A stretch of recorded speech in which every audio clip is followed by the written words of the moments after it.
कालच माननीय उद्धव साहेबांनी एक फार मोठी घोषणा केलेली आहे आणि ती घोषणा जिथे पोचायची तिकडे पोचलेली आहे.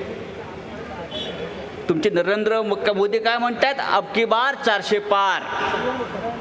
उद्धवजींनी घोषणा दिली आहे, अब की बार भाजपात तडीपार. आणि काल ही तडीपारीची नोटीस उद्धव ठाकरे साहेबांनी काढली आहे. आमच्या शिवसैनिकांवर आतापर्यंत इतक्या तडीपाऱ्या झाल्या, इतके गुन्हे दाखल झाले, पण आता संपूर्ण भाजपला तडीपारीची नोटीस आपल्या पक्षप्रमुखांनी काढलेली आहे. संपूर्ण देशभरातले तडीपार घेऊन हा पक्ष उभा राहिला. सगळे भ्रष्टाचारी, सगळे चोर, सगळे दरोडेखोर, सगळे बलात्कारी, सगळे भ्रष्टाचारी, या सगळ्यांचा तडीपार पक्ष कुठला असेल तर तो भारतीय जनता पक्ष.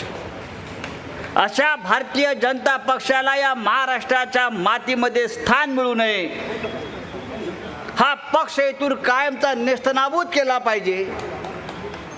यासाठी माननीय उद्धव ठाकरे साहेबांनी जो संघर्ष सुरू केलेला आहे त्या संघर्षाला आपण साथ दिली पाहिजे.